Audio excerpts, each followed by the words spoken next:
Hi. So today we are going to talk about RSA encryption. I'm going to consider two small primes here, p equal to 2 and q equal to 7, and is a product of two primes, 14. Okay, and the message we want to encrypt is, let's say, C, which I'll associate with number 3, index of C basically. Yeah, let me mention over here I am considering small prime and small numbers over here just to facilitate the computation. Okay, idea remains the same while we implement this security in our setup. Yeah, only thing we change is the numbers. Yeah, so m equal to 3. Now how do I encrypt this number m? So encryption of m. What I am going to do is I am going to raise this number to a number e. And what is E? Where E is a number which is co-prime to phi n. Okay, so phi n over here, since we know P and Q, I mean, of course one can figure out this number without knowing P and Q, since product is a small number.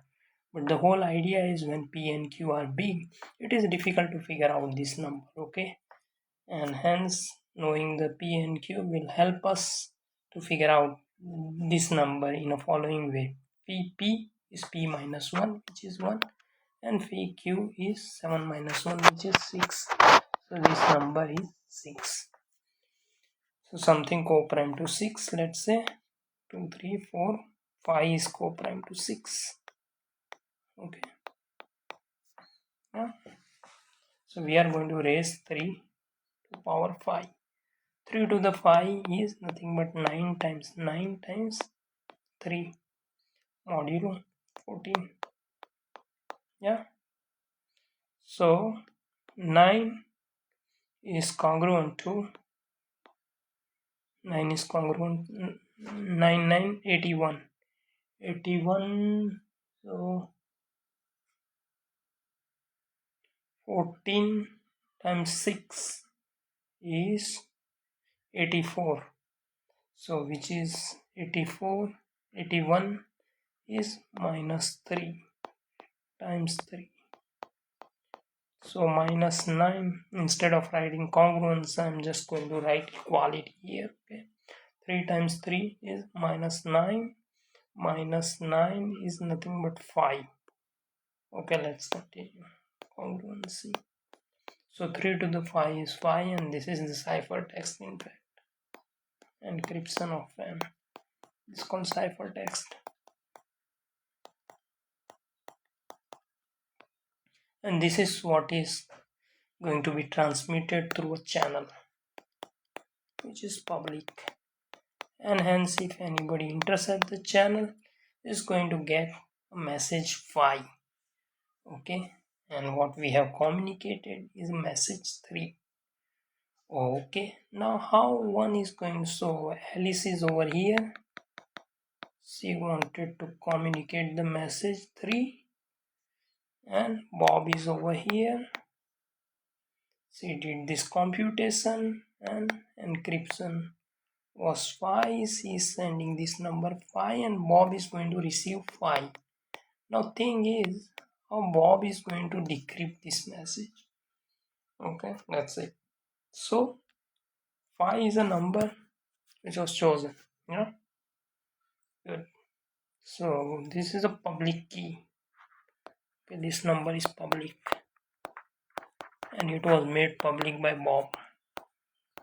Alice wants to send a message to Bob, so Bob wants that Alice encrypts a message using a public key.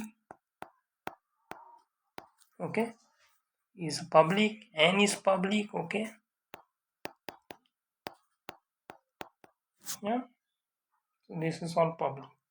So Alice chooses a message 3. See, since this information is available all over the internet, it's open, it's public, so you can do 3 to the 5. Okay, 3 to the 5, what was n? N is 14. So C can do 3 to the 5, send the message 5 to Bob. Bob receives the message. Now what Bob is going to do, he already know E. Okay, he already know phi n. Okay, since Bob was the one who chose P and Q. These were chosen by Bob.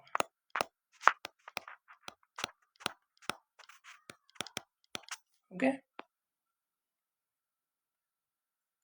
Now, what he is going to do, he already knows that they have GCD1 and hence E is invertible.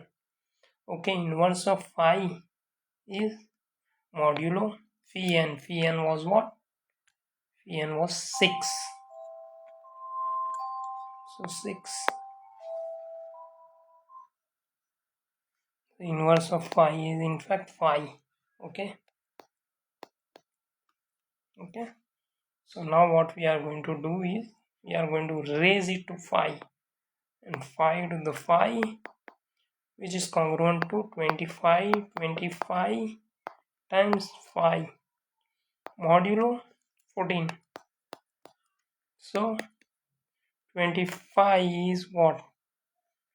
14 2s are 28. This is minus 3